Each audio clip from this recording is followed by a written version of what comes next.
रोगों से चंगाई उन्हें प्रदान करे प्यारे पिता, इसके लिए हम प्रार्थना करते हैं। उनके सारे परिवार वालों के लिए प्रार्थना करते हैं प्यारे पिता, उनकी सुरक्षा करे प्यारे प्रभु जी। इस विनती को प्रभु यीशु मसीह के नाम मांगते हैं, सुनिए कबूल कीजिए पिता, आमीन आमीन। तो जैसा ब्रदर जॉन्टी बता रहे थे कि मैंने भी प्रभु यीशु मसीह के बुलाहट को सुन करके उनके पीछे पूर्ण रूप से चलने का जो आग्रह है, मैंने उसको स्वीकार किया है। और खासकर उसकी सेवकाई के संबंध में हम लोग देखते हैं कि जब प्रभु यीशु मसीह किसी को बुलाते हैं तो वो काफी उसे तैयार करते हैं शुरू में, फिर उसे बुलाते हैं जिस तरीके से मूसा को उन्होंने किया था। और हर क्षेत्र में हर तरीके से उस व्यक्ति को, जिसे भी प्रभु यीशु मसीह बुलाना चाहते हैं, वो पहले उसे चुन करके अलग कर लेते हैं अपने लिए। और धन्यवाद करना चाहेंगे कि ये सुंदर मौका जो आज हमें मिला है कि जॉन्टी ब्रदर ने मुझसे कहा कि कुछ शेयर करने के लिए, तो इसमें जो मेरी छोटी गवाही है वो मैं शेयर करना चाहता हूँ कि मैंने प्रभु यीशु मसीह को आज से बहुत साल पहले 1994 में ग्रहण किया था। और मैं तो एक मसीही परिवार में जन्म लेने के कारण जो प्रभु का सुसमाचार है उसको काफी बचपन से ही मैं सुनता आता था। मैं कंठस्थ कर लिया था सुसमाचार क्या है। और यहाँ तक कि जो लोग मेरे पिताजी के द्वारा, मेरे पिताजी जो एक इवेंजलिस्ट हैं, उनका नाम यूनुस मंडल है और जमालपुर में वो सेवकाई करते हैं, बिहार के एक छोटे से कस्बे में, एक टाउन में, जमालपुर में वो सेवकाई करते हैं। पिछले 40 सालों से भी अधिक उन्होंने प्रभु को दिया है, अभी भी देते हैं, अभी भी आगे बढ़ रहे हैं प्रभु के लिए। तो उनके द्वारा और प्रभु ने हमें सहायता किया कि हम सुसमाचार को जाने। और कई ऐसे लोग जो आते थे हमारे घर में, हम उनको सुसमाचार सुनाते थे, जबकि हम खुद सुसमाचार से अनभिज्ञ थे, प्रभु की महिमा से अनभिज्ञ थे, हम अलग थे उसके राज्य से। लेकिन एक समय ऐसा आया जब मैं एक सुसमाचार सभा में बैठा हुआ था खुद, तो परमेश्वर की आत्मा ने मुझसे बात किया और मेरे अंदर जितने भी जो पाप थी वो सब मेरे अंदर काफी ज्यादा बोझ बन के रह गया था। उस बोझ को हटाने के लिए मेरे पास बस एक ही उपाय था कि मैं प्रभु यीशु मसीह के लहू को पुकारूं, और उसके लहू के द्वारा उस दिन मेरा उद्धार हुआ। तो मैंने प्रभु यीशु मसीह को अपना उद्धारकर्ता करके ग्रहण किया और तब से मैं प्रभु यीशु मसीह में बना हुआ हूं। और मेरा जीवन कुछ संत की तरह नहीं है कि मैं हमेशा दिन प्रतिदिन प्रभु में ही संलग्न रहता हूं, लेकिन मेरा जीवन जो है प्रभु के द्वारा चलता है और उसी के वचन के द्वारा, पवित्र आत्मा के द्वारा जहां कहीं भी प्रभु हमारा अगुवाई करते हैं उसमें हम लोग आगे बढ़ने की कोशिश करते हैं। तो उसके बाद मेरी पढ़ाई वगैरह खत्म करने के बाद मैं सीधा बेंगलोर गया, वहां पे इंजीनियरिंग किया मैंने। और इंजीनियरिंग करने के बाद फिर मुझे जॉब मिली और जॉब करते हुए मैं वहां पे बेथेस्दा असेंबली में वहां के संतों के साथ मैं काफी ज्यादा घुल मिल गया और मुझे काफी अच्छा लगने लगा। और प्रभु ने सहायता की, मुझे आशीष दी और मेरी शादी हुई। मेरी जो धर्मपत्नी है वो उसका नाम है प्रिंसी, वो भी एक इवेंजलिस्ट की बेटी है। उनके पिताजी ने भी एक हिंदू धर्म से प्रभु यीशु मसीह को स्वीकार किया पहली बार। और जो प्रिंसी है वो एक रजिस्टर्ड नर्स है, MSc नर्सिंग की हुई है। और 2015 में हमारी शादी हुई। तो प्रभु को धन्यवाद देते हैं कि उन्होंने मुझे 1 से 2 बल्कि 2 से 1 कर दिया है हमें। और प्रभु ने हमें एक छोटा बेटा भी दिया है, वो 3 साल का है, उसका नाम यशौन है।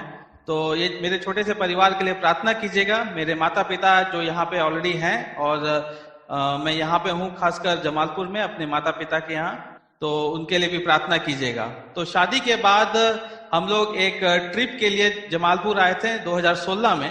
तब प्रभु ने हमसे बातें की उस वक्त। और 2016 में मैं जब यहाँ आया अपने परिवार के साथ, तो हमने कहा कि हमें एक आउटरीच के लिए जाना है।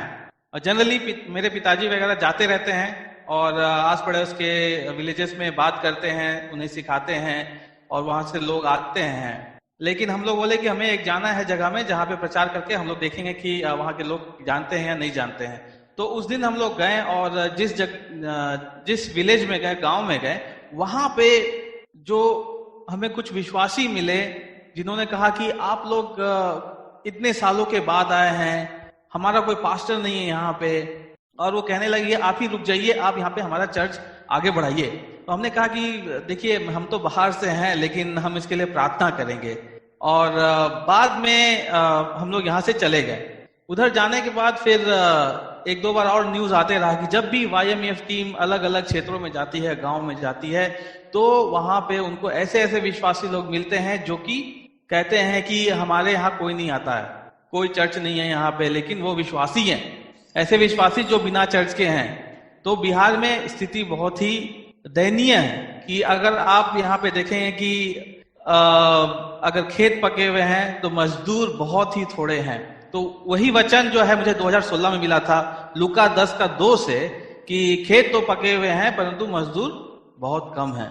तो उस वचन के अनुसार प्रभु मेरे से बातें करने लगा। और खासकर जब हम लोग बैंगलोर में थे, बैंगलोर में भी मेरे शादी से पहले भी हम लोग प्रार्थना करते थे कि प्रभु बैंगलोर की कलीसिया में गॉस्पल मीटिंग नहीं होती थी, तो ये बहुत बड़ा मेरे अंदर भी बोझ था। और उसी वक्त जब मैं ये प्रार्थना कर रहा था कि यहाँ पे एक गॉस्पल मीटिंग होनी चाहिए, तो जो ब्रदर फिलिप लुइस हैं, जिसे जॉन्टी ब्रदर जानते हैं, और उनके वो भी वहां पे थे बैंगलोर में। तो ब्रदर फिलिप लुइस और उनके साथ दूसरे भाई लोग वो अलग रीति से मुझसे बिना बात किए वो लोग अलग रीति से प्रार्थना करते थे कि गॉस्पल मीटिंग यहाँ शुरू होनी चाहिए। तो प्रभु ने हम सब की प्रार्थना को जो है एक तरीके से उत्तर दिया। और ब्रदर फिलिप लुइस वो खुद जा करके वहां के एल्डर्स से बात किए, और एल्डर्स ने कहा कि जो संडे का शाम है वो फ्री है, आप लोग ले सकते हैं, आप लोग सुसमाचार का प्रचार कर सकते हैं। तो फिलिप लुइस ब्रदर ने वो शुरू किया। प्रभु ने उनके इस्तेमाल करके उस कार्य को आगे बढ़ाया। उसके बाद मुझे इसके बारे में ज्यादा उस समय ये नहीं थी कि मैं फिलिप लुइस के साथ था, लेकिन प्रभु मुझे दूसरी जगह ले गया, एक दूसरे गांव में ले गया बैंगलोर में ही। वहां पे 2-3 लड़के लोग आते थे नॉर्थ इंडिया से जो कंस्ट्रक्शन वर्कर थे। तो प्रभु हमको वहां पे इस्तेमाल कर रहा था उनको सुसमाचार सुनाने के लिए। उसमें से 2 लोगों ने प्रभु को ग्रहण किया, लेकिन उनका काम खत्म हो जाने के बाद वो लोग वापस चले गए। उसके बाद जब भी इस दौरान मैं फिलिप भाई से मिलता था तो ब्रदर कहते थे कि आप इधर आइए, आप इधर जो गॉस्पल मीटिंग में आपकी जरूरत है।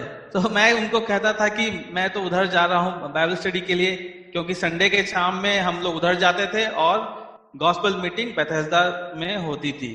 तो एक दिन आया जब वो लोग चले गए और मैं प्रार्थना करता प्रभु अब मैं क्या करूंगा। और उसके नेक्स्ट संडे ही मैं गॉस्पल मीटिंग में गया और प्रभु ने हमारा इतना सहायता किया कि हमें एक कांटेक्ट वहां पे मिला जो बाहर था, वो अंदर आया चर्च के अंदर, और वो एक बिहार का व्यक्ति निकला।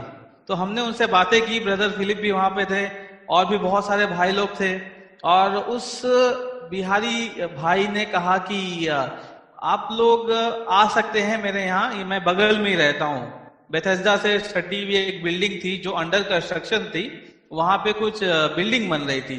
तो बस ढांचा था, पिलर खड़े थे और एक फ्लोर था, फर्श था, बस वही था और कुछ नहीं था, खंडर जैसा था। तो उसने कहा हम लोग वहीं पे कंस्ट्रक्शन वर्कर रहते हैं और आप लोग आ सकते हैं वहां पे मिलने के लिए। लेकिन जब हम लोग वहां गए मिलने के लिए, हम लोग 3 जन वहां जमा हुए थे, हमें अभी भी याद है। तो उस वक्त हम वहां पे प्रार्थना किए, हम तीनों मिल करके अंदर गए, प्रभु का सुसमाचार उनको सुनाया। और आश्चर्य की बात यह है कि जिससे मिलने गए थे वो नहीं मिला, लेकिन बाकी लोग जो थे वहां पे वो लोग बैठ करके कोई मूवी देख रहे थे। तो संडे का शाम है और कंस्ट्रक्शन वर्कर को कुछ काम नहीं रहता, तो वो लोग मूवी देख रहे थे। मूवी देखते देखते हम लोग वहां पहुंच गए। तो उनके जो ठेकेदार थे वो सामने आए, उन्होंने कहा कि आपको क्या चाहिए, और हमने कहा कि हम तो बस प्रभु का वचन सुनाने के लिए आए हैं। और उसके बाद उन्होंने कहा कि ठीक है टीवी ऑफ करो, बाकी लोग सुनो सुसमाचार। उसके बाद से वो करीब 3 महीने 4 महीने वही जो हम लोग हर संडे प्रति संडे शाम को हम लोग वहां गए और सुसमाचार को सुनाया, और प्रभु ने बहुत अच्छा वहां पे माहौल दिया। तो उसके लिए हम प्रभु को धन्यवाद देते हैं कि उन स्टडीज के द्वारा जो हमने वहां पे की, प्रभु फिर जो हिंदी मीटिंग वहां पे स्टार्ट करने के लिए हमें सहायता किया। इसमें पूरा प्रभु का काम था, इसमें हम लोग कुछ अपने तरफ से मेहनत नहीं की, ये सिर्फ और सिर्फ प्रभु का काम था। और आज वहां पे जो हिंदी की कलीसिया भी हो रही है और हर संडे शाम को वहां पे जो है काफी लोग आते हैं, और जो खासकर जो प्रभु यीशु मसीह को नहीं जानते हैं, वैसे लोग जो हैं यीशु मसीह को जानने के लिए आगे बढ़ रहे हैं। और इस गवाही के लिए हम परमेश्वर को धन्यवाद देना चाहते हैं। और अब हमें याद रखेगा, हम लोग थोड़े से समय बिल्कुल वचन से देखना चाहेंगे। और उसके लिए हम लोग पहली कुरिन्थियों उसका दूसरा अध्याय, पहली कुरिन्थियों उसका दूसरा अध्याय, उसका 1 से लेकर के 5 तक कोई भाई अगर पढ़ देंगे तो ठीक है। 1 Corinthians chapter 2 from verse 1 to 5। हे भाइयों, जब मैं परमेश्वर का भेद सुनता हुआ तुम्हारे पास आया तो शब्दों या ज्ञान की उत्मान के साथ नहीं आया, क्योंकि मैंने ये ठान लिया था कि तुम्हारे बीच यीशु मसीह वरना क्रूस पर चढ़ते हुए मसीह को छोड़ा और किसी बात को ना जाना।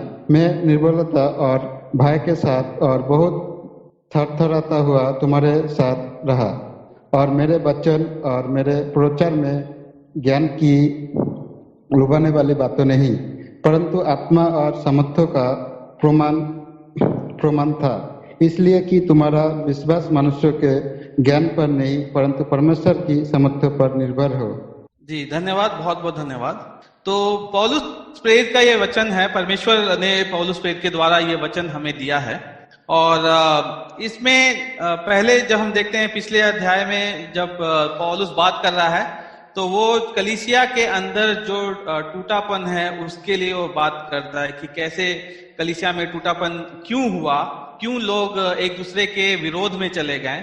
और उसके बाद वो समझाता है कि तुम लोग जिस कारण से विरोध में गए हो एक दूसरे के, जिस कारण से तुम्हारे अंदर जो अलगाव हुआ है, वो कारण तुम्हारा जो बौद्धिक कारण नहीं होना चाहिए कि तुम अपनी बुद्धि के द्वारा सोच करके कि मैं किसी कारण से मैं पौलुस के पीछे चलना चाहता हूं, या फिर किसी कारण से मैं अपुल्लोस के पीछे चलना चाहता हूं, या किसी कारण से मैं किसी बातों की वजह से मैं जो पतरस है उसके पीछे चलना चाहता हूं।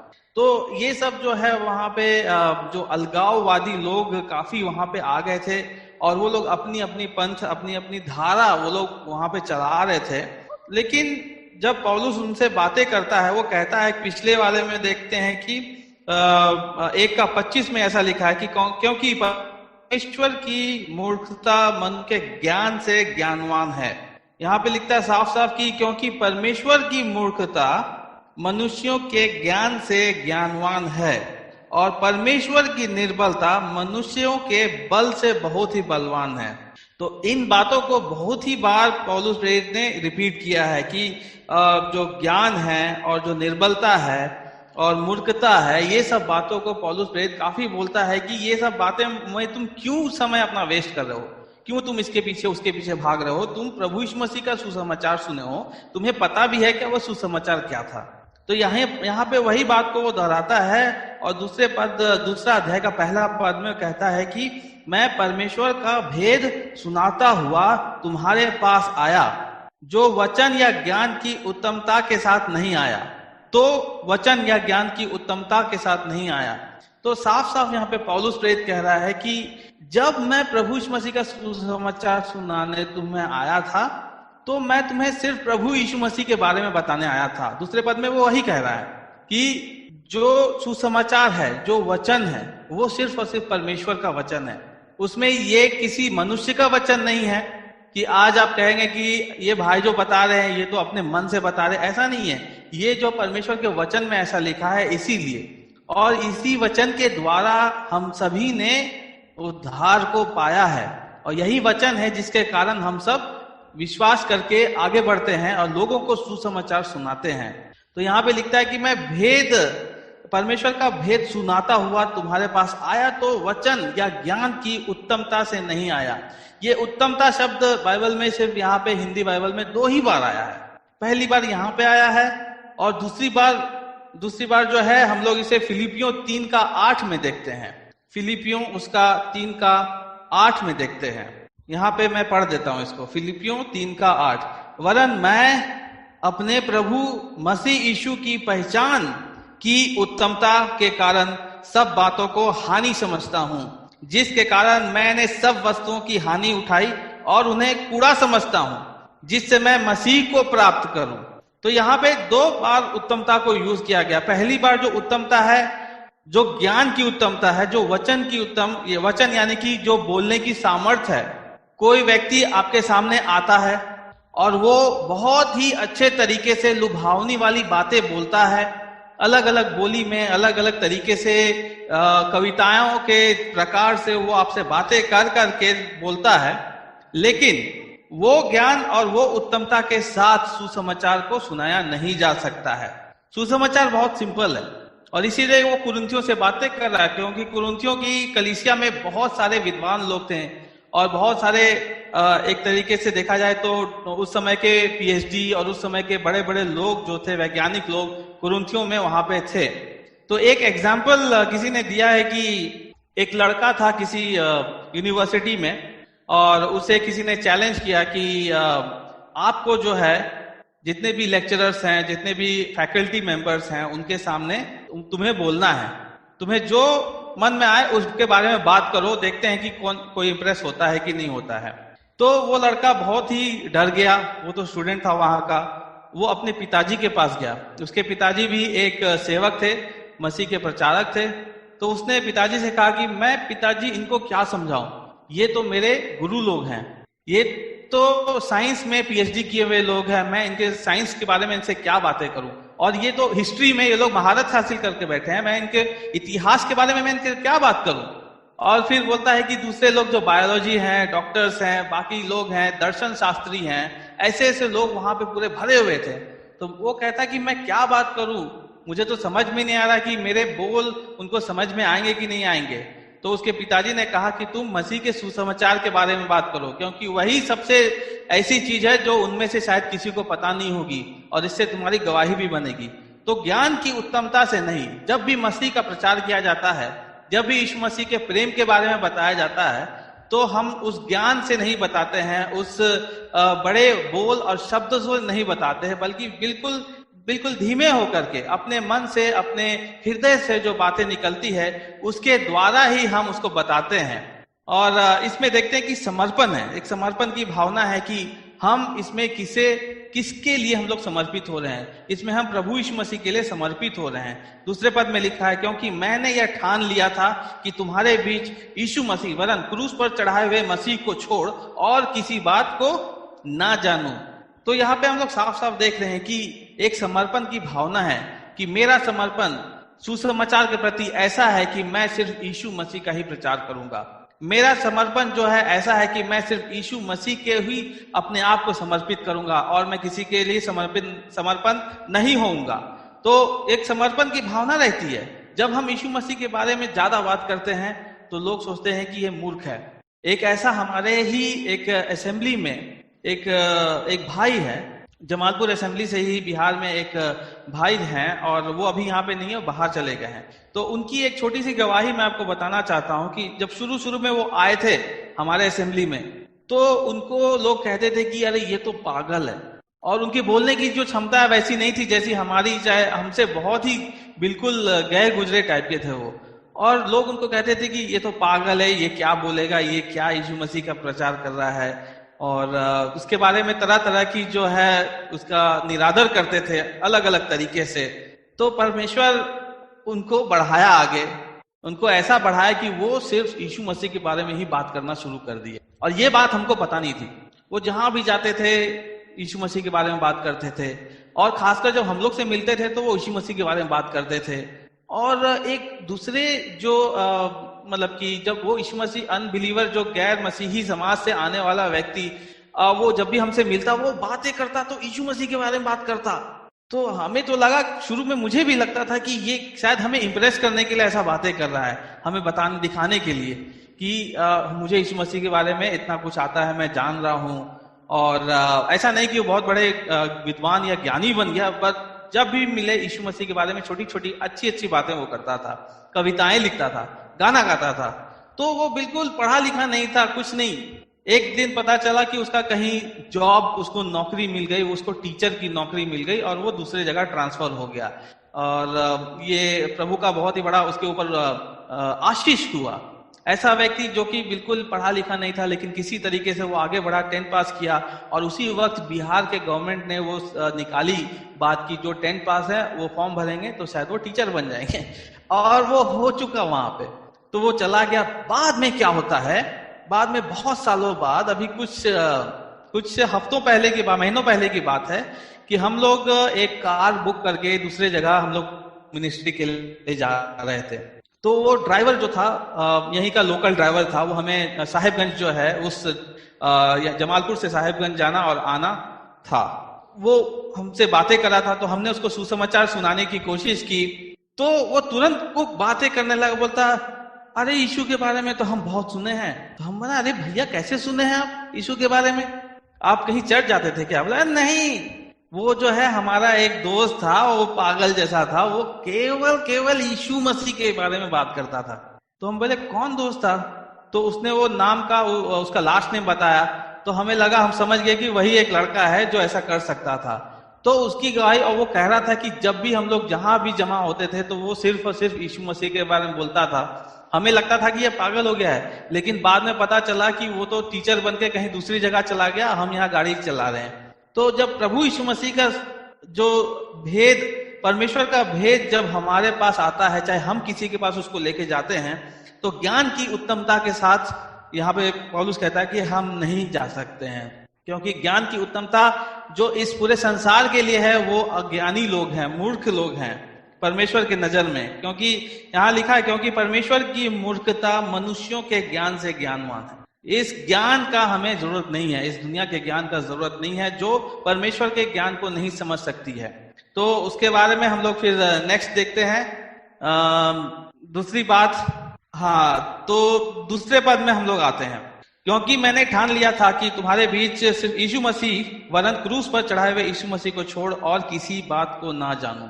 तो जैसा भी हम देख रहे थे कि यीशु मसीह के बारे में ही बातें करना और यीशु मसीह के बारे में बताना, तो ये हमारा जीवन का एक शैली हो जाना चाहिए कि जब भी कोई हमसे बात करे तो हम यीशु मसीह के बारे में उसको बताएं और बहुत अच्छे तरीके से बताएं। तो हम लोग इसके लिए एक पद को देखेंगे, मत्ती 12 का 35, मत्ती उसका 12 अध्याय उसका 35 पद। हाँ, मत्ती उसका 12, मैथ्यू चैप्टर 12 वर्स 35। यहाँ पे लिखा है, मनुष्य मन के भले भंडार से भली बातें निकलता है और बुरा मनुष्य बुरे भंडार से बुरी बातें निकलता है। बहुत धन्यवाद ब्रदर। तो यहाँ लिखा है साफ साफ कि भला मनुष्य भले मन के भले भंडार से भली बातें निकालता है। जो मन जिसका भला है, यहाँ पे कहते हैं कि मन भला तो कटौती में गंगा, ऐसा कहते हैं। मतलब कि जो मन जिसका साफ है वो परमेश्वर का उसका निवास होता है, ये लोगों का मानना है। लेकिन जब यहाँ यीशु मसीह के बारे में पढ़ते हैं कि जब हम ज्ञान की उत्तमता को खत्म कर देते हैं, तो हमारे अंदर जो रहता है, जो मन के अंदर जो वास करता है, उसके सामर्थ्य के साथ हमारे अंदर के शब्द जो निकलते हैं वो दूसरों को बताए जाते हैं। भला मनुष्य अपने मन के अंदर से, भली भंडार से भली बातें निकालता है।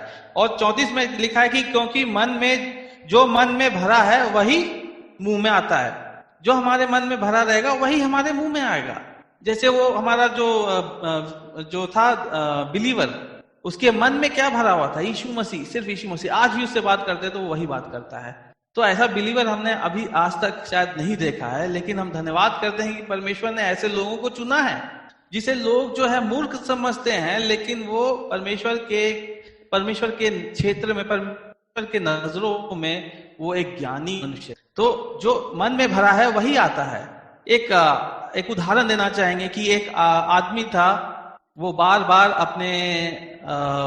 अपने पास्टर को जाके बोलता था कि पास्टर साहब, मुझे सुसमाचार सुनाने में बहुत दिक्कत होती है, मैं सुसमाचार नहीं सुना सकता है, कुछ प्रॉब्लम हो जाता है, बोल नहीं पाता हूँ और कुछ बाधा आ जाती है, अड़चन आ जाती है, सोच नहीं पाता हूँ ठीक से, डर लगता है, मैं क्या करूं?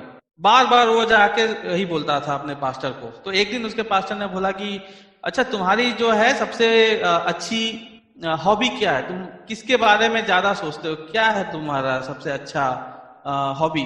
क्या तुम चाहते हो? तो कहता, उसका आंख एकदम खुल गया, बोला अरे हो तो मैं मेरा बाइक जो है वो मेरे बहुत कीमती है, मुझे बहुत अच्छा लगता है ये बाइक, मैं बाइक बहुत अच्छा चलाता हूँ।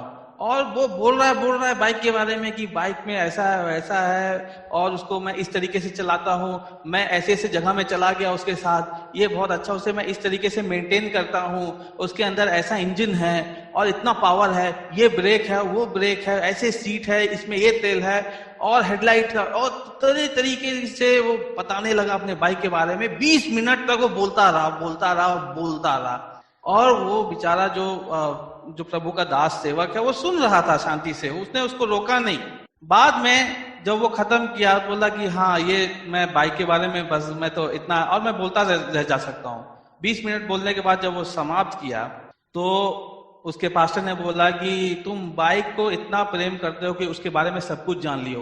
क्या तुम यीशु मसीह को उतना प्रेम करते हो कि जब कोई यीशु मसीह के बारे में तुमसे पूछे तो तुम कितनी देर तक उसके लिए बोल सकते हो, कितनी देर तक तुम ऐसे ही बोल सकते हो? तो लेकिन एक दिन आएगा, पास्टर ने कहा, एक दिन आएगा जब तुम यीशु मसीह को अच्छे तरीके से जान लोगे, और ज्ञान की उत्तमता से नहीं, वो मन से जान लोगे, उसके मन के अंदर से जिस तरीके का जो प्रभु यीशु मसीह का जो छाप पड़ता है, पवित्र आत्मा का छाप पड़ता है, उस मन के अंदर से प्रभु यीशु मसीह के बारे में जो निकलेगी बातें, वो सारे लोग सुन करके चौंक जाएंगे। तो उस समय, जिस समय वो जानोगे तुम, उस समय तुम 20 मिनट का एक अच्छा सा मैसेज देने की योग्य हो जाओगे। तो जो मन में अंदर हमारे बसा हुआ है वो क्या है? आज हम अपने मन के अंदर झांकेंगे तो हमको लगेगा कि हमको तो आगे बढ़ना है, और एक अपने मन को, चाहे अपनी जिंदगी को आप एक इमारत के तौर पर अगर रखेंगे तो आप देख सकते हैं कि आपके इमारत में, आपके घर में, जिंदगी रूपी घर में कितने कमरे हैं। बहुत सारे कमरे हैं। एक हमारा जो है कमरा रहेगा, मान लीजिए एक कमरा रहेगा, एक पढ़ाई लिखाई का कमरा है अगर स्टूडेंट है तो, कैरियर का कमरा है, और अर्थ फाइनेंस का जो एक कमरा है, परिवार के लिए एक कमरा रहेगा, रिश्तेदारों के लिए कमरा रहेगा, ऐसे ऐसे बहुत सारे, मेरे हॉबीज के लिए एक कमरा रहेगा, और मेरे जो गलत सोच है उसके बारे में भी एक कमरा होगा। तो हमारे घर रूपी इमारत में इस तरीके की चीजें, इस तरीके के कमरे रहेंगे। और जब भी कोई आपके घर में आता है, जब भी कोई आपके घर में आता है, कोई गेस्ट, तो आप उसे कौन सा कमरा दिखाते हैं? हम उसको ले जाकर के अपना सबसे अच्छे कमरे में, जो बढ़िया सजा हुआ कमरा रहेगा, उसमें हम बैठाएंगे। या क्या हम उसे जो अपना सबसे गंदा कमरा है वहां ले जाके बैठाएंगे? उसको बोलेंगे आइए ये हमारे गंदे कमरे में बैठिए, तो गेस्ट क्या बोलेगा? अरे तुम कैसे आदमी हो? जो हमारी जिंदगी की इमारत है, जब जिंदगी में हम देखते हैं तो हमारी जिंदगी के हर कमरे का एक एक चाबी है, हर कमरे का एक एक चाबी है। उस चाबी को क्या हम प्रभु यीशु मसीह को दे सकते हैं? हम बोलते हैं कि हमने ये सारे घर के जो कमरे के चाबी यीशु मसीह को दे दिए हैं, लेकिन एक कमरा है जो कि मैं वो चाहता हूं कि वो शायद यीशु मसीह ना देखे, उसमें क्या है तो ठीक है। क्यों? क्योंकि उसमें ऐसी बातें हैं जो परमेश्वर को अप्रसन्न करने वाली बातें हैं। परमेश्वर उससे बहुत ही दुखित हो सकता है, तो शायद मैं वो कमरा छुपाता हूं हमेशा। ऐसा यदि कोई कमरा हमारे अंदर है तो हमारे मन के अंदर से क्या बातें निकलेगी? हमारे मन के अंदर से वही बातें निकलेगी जो हमारे मन में कैद है, जिसके बारे में हम बहुत ज्यादा चिंतित रहते हैं। तो अगर हम जिस बारे में ज्यादा चिंतित रहेंगे तो उसी विचारधारा से वही शब्द, वही बातें हमारे जीवन से बढ़ते जाती है, वही जीवन हमारा आगे उसी तरीके से ढलता जाता है। आगे चल के बोलेंगे अरे मैंने तो यीशु मसीह को ग्रहण कर लिया, अरे अब ये नहीं हो रहा है, मैंने तो सोचा था। एक ब्रदर हमारे जो यीशु मसीह को ग्रहण करने के बाद हम रहे थे कि अच्छा से बाइबल भी जानते हैं और आपने यीशु मसीह को ग्रहण किया है। उसने हाँ मैं तो 100% ग्रहण किया हूँ और मेरे पुराने रीति रिवाज मैंने सब छोड़ दिए हैं, मुझे उससे कुछ लेना देना नहीं है, मैं यीशु मसीह पे विश्वास करता हूँ। तो हमने पूछा ठीक है, आप बपतिस्मा के बारे में तो जानते हैं, हमने आपको बहुत बार पढ़ाया है, तो आप क्या करेंगे? बपतिस्मा लेंगे, यीशु मसीह की आज्ञा को पालन करेंगे? बोले नहीं नहीं नहीं, वो मैं एक्चुअली वेट कर रहा हूँ, अभी मेरा एक प्रार्थना का विषय है बाकी, अगर वो आंसर हो गया तो मैं जान लूंगा कि यही परमेश्वर है। तो जो मन में छुपा हुआ है अंदर, वो आपके मन से शायद मुंह से बाहर ना निकले, लेकिन परमेश्वर उस मन को देख रहा है। आज परमेश्वर जानता है कि हम क्या बताना चाहते हैं लोगों को। हमारे अंदर बहुत सारा टेंशन रहता है, लोग कहते हैं कि यीशु मसीह ग्रहण करो तो तुम्हारी सब परेशानी दूर हो जाएगी। ऐसा यीशु मसीह कभी कह के गए हैं क्या? आपको क्या लगता है? यीशु मसीह ने कहा कि तुम अगर मुझे कोई अच्छे रीति से मेरा पालन करना चाहेगा तो उसके ऊपर सताव तो जरूर आएंगे, सत्ताओं के बारे में यीशु मसीह ने कहा है, बहुत कहा है। और लूका 14 अध्याय में जब हम लोग पढ़ते हैं, उसके एक पद में पढ़ना चाहूंगा। लूका 14 अध्याय 26 पद, लूका 14 का 26। यदि कोई मेरे पास आए और अपने पिता और माता और पत्नी और बच्चों और भाइयों और बहनों वरना अपने प्राण को भी अप्रिय न जाने, तो वो मेरे चेले नहीं हो सकते। बिल्कुल। और यहाँ पे आगे यदि हम पढ़ेंगे तो यीशु मसीह 3 बार इसी अध्याय में, लूका 14 का 25-26 से लेकर के 33 तक हम लोग पढ़ेंगे, तो 3 बार प्रभु यीशु मसीह कहते हैं कि वो मेरा चेला नहीं हो सकता, वो मेरा चेला नहीं हो सकता है, वो मेरा चेला नहीं हो सकता है। यानी कि यदि हम अगर देखें, यदि यीशु मसीह पर हम कोई विश्वास करता है तो क्या वो यीशु मसीह का चेला बनता है या नहीं बनता है। सबसे पहले जो यीशु मसीह पर विश्वास करता है उस पर पवित्र आत्मा की छाप लगती है और उसी वक्त वो यीशु मसीह का चेला बन जाता है। लेकिन अब यीशु मसीह के हम लोग मूल्यों को देखें कि अगर मुझे यीशु मसीह पर चलना है तो किन किन बातों से हमको संघर्ष करना पड़ेगा। तो यहाँ पे लिखा हुआ है कि सारे जो अपने माता पिता, भाई बहन, लड़के वाले और इंक्लूडिंग मेरा ओन प्राण, मेरा इच्छा, मेरा जो तमन्ना, जो कुछ भी है इस भविष्य में हमको करने के लिए, वो क्या है? क्या वो यीशु मसीह के लिए है सब कुछ? कि हमको मेरे लिए आज एक घर बनाना है, कि आज मेरे लिए एक कार चाहिए, चाहे एक बाइक चाहिए, चाहे मुझे एक बहुत बड़ी मिनिस्ट्री बनानी है, बाइबल कॉलेज खोलना है, मुझे करना क्या है? मुझे प्रभु यीशु मसीह को अपना पहला स्थान देना है, सबसे पहली बात। और यहाँ पे दूसरी बात लिखा है कि कोई अपना क्रूस ना उठाए और मेरे पीछे ना आए, वह मेरा चेला नहीं हो सकता है। क्रूस उठाने का मतलब भाइयों एक ही चीज होता है, एक ही मतलब है। उसके बहुत सारे संदर्भ निकल सकते हैं। क्रूस उठाने का मतलब है कि हम निंदा सहते हैं, सब कुछ सहते हैं, लेकिन उसका एक जो प्रथम और प्रमुख उसका संदर्भ है, क्रूस उठाने का रोमी राज्य में एक ही मतलब था कि वो आदमी मरेगा। जिस आदमी के ऊपर, जिस कंधे के ऊपर क्रूस जाएगा, वो इंसान को मरना है। तो यदि जो यीशु मसीह में आता है वो ज्ञान की बातों को जान करके वो आएगा। निकोदेमुस भी आया था, तो निकोदेमुस के मन में जो आत्मिक बातें हैं वो घुस ही नहीं रही थी। कितना कोशिश करा, यीशु मसीह कहते थे कि तुम्हें नया जन्म लेना आवश्यक है, लेकिन निकोदेमुस क्या कहता है कि मैं अपने माता के गर्भ में जाके मैं कैसे जन्म ले सकता हूं। यीशु मसीह उसे आत्मिक बातें के बारे में बोल रहे हैं कि तुम्हारी आत्मा का जन्म लेना जरूरी है। और निकोदेमुस कह रहा है कि मैं फिजिकली, मैं अपने शरीर के साथ में कैसे जाकर के जन्म लूंगा।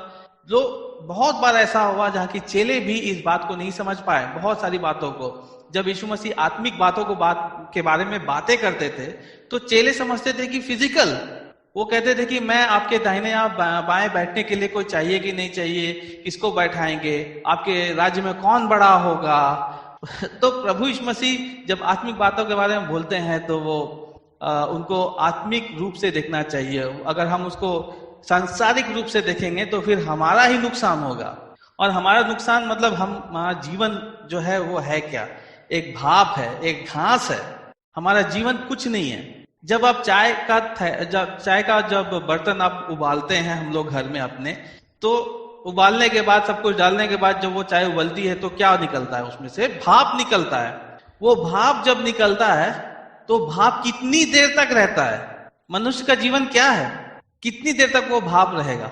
और मनुष्य का जीवन एक छाया की तरह है। ये छाया में कहता है, छाया की तरह है।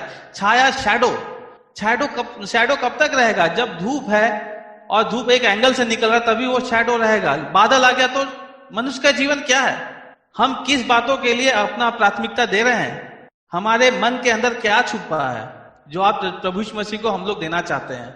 हमारे मन के अंदर यदि ज्ञान की उत्तमता है आज कि हम ज्ञान के पीछे भाग रहे हैं, बहुत लोग ज्ञान के पीछे भागते हैं, बहुत लोग सेहत के पीछे भागते हैं, बहुत लोग अपने आप को सुंदर करने के पीछे भागते हैं, बहुत लोग किसी को इंप्रेस करने के पीछे भागते हैं। लेकिन हमारी जो प्राथमिकता यही है कि हम ज्ञान की उत्तमता से नहीं, हम यीशु मसीह को, सिर्फ यीशु मसीह वरन क्रूस पर चढ़ाए हुए वो यीशु मसीह को ही हम लोग स्थापित करते हैं अपने जीवन में और दूसरों को उसको प्रदर्शित करते हैं, उनको देते हैं यीशु मसीह के बारे में प्रचार, सुसमाचार। तो बस हम यही देखना चाहते थे। समय भी थोड़ा कमी है, लेकिन प्रभु का धन्यवाद देते हैं जो हम इसमें थोड़ी सी दो बातों को देखेंगे।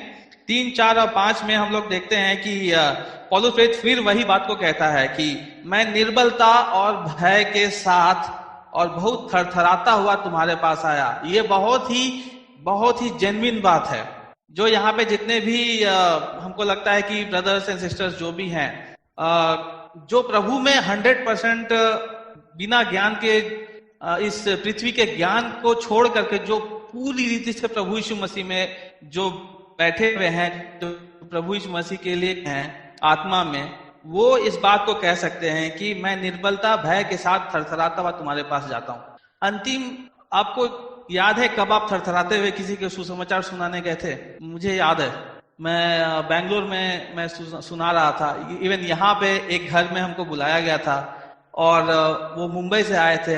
जिस घर में मुझे जाना था वो पूरी रीति से गैर मसीही और अलग अलग तरीके के फोटो वगैरह थे, और बिल्कुल उस भाई के यहाँ जो है काला था, बिल्कुल डार्कनेस, अंधकार था।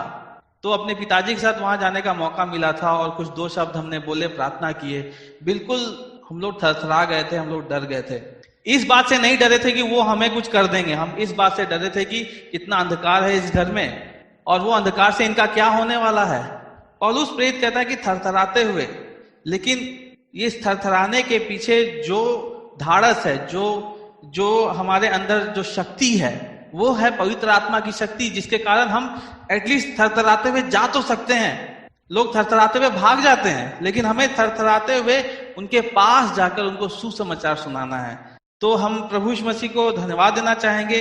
खासकर एक और बात देखेंगे 5वें पद में, इसलिए यहाँ पे लिखा हुआ, इसलिए कि तुम्हारा विश्वास मनुष्यों के ज्ञान पर नहीं परंतु परमेश्वर की सामर्थ्य पर निर्भर हो। कि हमारा विश्वास आज जो कुछ भी है, जितने लोग प्रभु यीशु मसीह पर विश्वास करते हैं, उनका ज्ञान पर नहीं परंतु परमेश्वर की सामर्थ्य पर जो है विश्वास निर्भर है। यह है असली निर्भरता, जिसके बारे में बहुत लोग बातें कर रहे हैं कि हमें आत्मनिर्भर होना है। हमें आत्मनिर्भर नहीं, हमें यीशु निर्भर होना है, हमें यीशु मसीह पर निर्भर रहना है। यहाँ वचन में साफ साफ लिखा है कि ये परमेश्वर की सामर्थ्य है। ये सामर्थ्य क्या है? ये परमेश्वर की सामर्थ्य यहाँ पे जो लिखा है, फिर से पढ़ता हूं 5वां पद, इसलिए कि तुम्हारा विश्वास मनुष्यों के ज्ञान पर नहीं परंतु परमेश्वर की सामर्थ्य पर निर्भर हो। परमेश्वर की सामर्थ्य पर निर्भर हो। परमेश्वर की सामर्थ्य मतलब पवित्र आत्मा, जो हम लोग प्रेरितों काम 1:8 में जल्दी से देखेंगे। प्रेरितों काम उसका पहला अध्याय उसका 8 पद में हम पढ़ देते हैं यहाँ पे, परंतु जब पवित्र आत्मा तुम पर आएगा तब तुम सामर्थ्य पाओगे। और उसके बाद लिखा है कि तुम जो सारे यहूदी यरूशलेम, यहूदिया, समारिया, पृथ्वी के छोर तक परमेश्वर के नाम के गवाह होगे। तो परमेश्वर की सामर्थ्य पर हम निर्भर हैं। परमेश्वर की सामर्थ्य हमें कब मिली? जब हमने प्रभु यीशु मसीह को अपना उद्धारकर्ता करके ग्रहण किया। जब हमारे अंदर परमेश्वर की सामर्थ्य है, तो हमारे अंदर ऐसा कोई कमरा नहीं होना चाहिए जो हम प्रभु यीशु मसीह को देने से घबराएं। हर एक कमरे की चाबी, हर एक हमारे दिल का चिंता, जो कुछ भी है हमारे अंदर पाप, वो प्रभु यीशु मसीह के सामने पटक देना चाहिए, ताकि प्रभु यीशु मसीह जो क्रूस पर लहू बहाए हुए हैं, उस लहू के द्वारा, बहुमूल्य निष्कलंक निष्कपट लहू के द्वारा, मेमने के लहू के द्वारा हमारा उद्धार हुआ। वो उद्धार के चलते वो पाप को क्षमा करने वाला परमेश्वर है। तो जो लिखा है प्रेरितों का 1:8 में, तुम मेरे गवाह होगे। गवाह का हम लोग जानते हैं कि वहां पे गवाह का मतलब गवाह नहीं है, बल्कि वो का मूल शब्द जो है वो क्या है? वो शहीद हुए। हमको यीशु मसीह के लिए शहीद होना है। जैसा कि हम देख रहे थे कि जो व्यक्ति क्रूस उठा लिया, जिसके कंधे पर क्रूस है, उसको आगे चल करके मरना है। जो अल्टीमेट एम है, हमें प्रभु के लिए मर जाना है। और इसलिए पौलुस कहता है कि अब मसीह मुझ में जीवित है, अब मसीह मुझ में जीवित है। जब मसीह मुझ में जीवित रहेगा तो मुझसे मसीह की ही बातें निकलेंगी। तो हम धन्यवाद देना चाहते हैं कि जो पौलुस प्रेरित 1, 2, 3, 4 पद में कह रहा है, पहला कुरिन्थियों का 2 अध्याय का 1 से लेकर 4 में जो भी बातें वो कह रहा है कि कैसे हमें सुसमाचार जो है ज्ञान की उत्तमता के साथ नहीं परंतु मसीह के उत्तमता के साथ हमें सुसमाचार सुनाना है। उस सिर्फ यीशु मसीह के बारे में सुनाना है, बिल्कुल निर्बलता भय के साथ। और 4 में लिखा है, मेरे वचन और मेरे प्रचार के ज्ञान की लुभाने वाली बातें नहीं, ज्ञान की लुभाने वाली बातें नहीं, परंतु आत्मा और सामर्थ्य का प्रमाण था।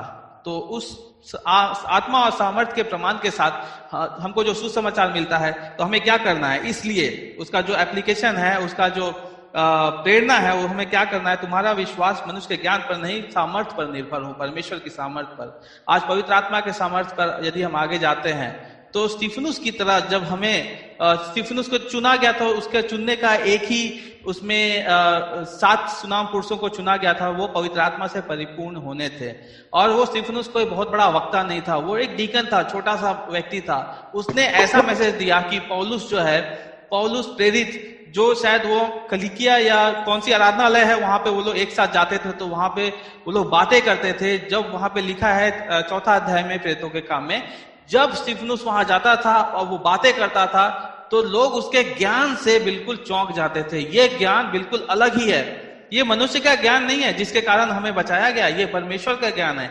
एक बार जब आप प्रभु यीशु मसीह को ग्रहण कर लेते हैं, हमारा यही आपसे ये रिक्वेस्ट है, जो लोग प्रभु यीशु मसीह को नहीं जाने हैं या जो लोग प्रभु यीशु मसीह को जान करके भी आगे पीछे हो रहे हैं, उनसे यही हमारा जो रिक्वेस्ट है कि आप प्रभु यीशु मसीह के ज्ञान में आप छलांग लगाइए, उसमें प्रभु यीशु मसीह में खुद को, अपने आप को समर्पण कीजिए। तो आपकी निर्भरता जो प्रभु यीशु मसीह पर होनी चाहिए, तब जाकर के वो ज्ञान जो परमेश्वर आपको देना चाहेगा वो आपके अंदर आएगा, ताकि आप मूर्खता से भी बातें करें तो भी वो लोग जो हैं उसको समझ जाएंगे कि ये परमेश्वर यीशु मसीह के बारे में बातें कर रहा है, जिसके कारण जो है हम परमेश्वर के गवाह ठहरेंगे। उसके लिए हम शहीद होने के लिए भी आगे बढ़ेंगे, तो हमारा भय